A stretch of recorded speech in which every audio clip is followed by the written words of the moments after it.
Dans l'actualité également, l'hypothèse d'une fusion des deux départements alsaciens qui ressurgit. C'est l'une des pistes du rapport Marx mis en ligne hier sur le site de la préfecture sur l'avenir institutionnel de l'Alsace, document que vous avez consulté, Sylvie Malal. Bonsoir. Bonsoir. À quoi pourrait ressembler l'entité Alsace imaginée par le préfet ? Alors, le premier renseignement, c'est que l'État a pris acte de l'importance des symboles. L'Alsace, c'est-à-dire les Alsaciens et pas seulement les élus, ont exprimé le besoin d'être réhabilités en tant que tels. C'est le désir d'Alsace et ça a été entendu. Ensuite, il y a 4 pistes pour ce statut. 4 pistes. Une institution de coopération interdépartementale, ça c'est le scénario à minima.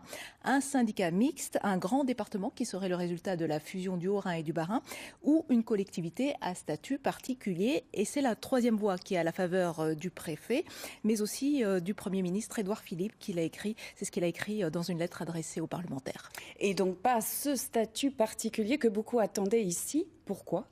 Parce que c'est un statut qui fait peur, une organisation porteuse de risques selon les mots du Premier ministre. Alors plutôt que de voir l'Alsace comme une entité isolée, elle doit être un trait d'union dans l'espace rhénan avec des compétences élargies et ça va être possible grâce à la réforme de la Constitution, mais avec un préalable qui n'est pas négociable pour le coup celui-là. Tout ça doit se faire à l'intérieur de la région Grand Est et il n'est pas question d'en sortir. Alors qu'en pensent les élus alsaciens ? Estiment-ils que c'est une victoire dans leur combat pour se démarquer du Grand Est ? De façon très diplomatique, oui, il salue une avancée. Il faut malgré tout lire entre les lignes. Les 2 présidents de département qui ont initié le processus n'ont pas obtenu le feu vert pour l'eurocollectivité d'Alsace à statut particulier. Cependant, la future entité, c'est vrai, aura plus de poids et plus de compétences.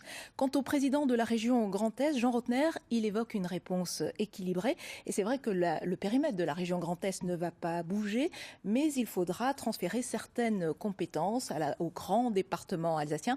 Et ça, c'est la phase de concertation qui va s'ouvrir. Quel domaine, justement, pourrait être concerné ? La gestion des flux transfrontaliers, le tourisme et l'attractivité de l'Alsace, l'attractivité qui peut éventuellement englober l'économie, l'enseignement et notamment le bilinguisme pour lequel le département de Moselle pourrait être associé.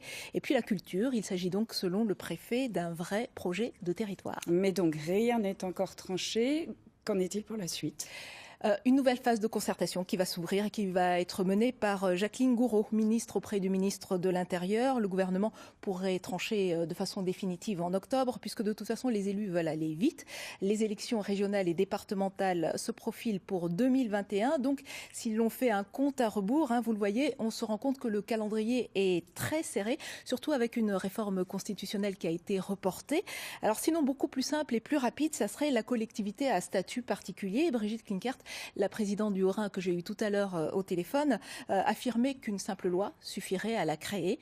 Mais on l'a vu, ça n'est pas l'option qui est retenue pour l'instant. Dossier à suivre encore, donc on l'aura compris. Merci à vous, Sylvie. En sport.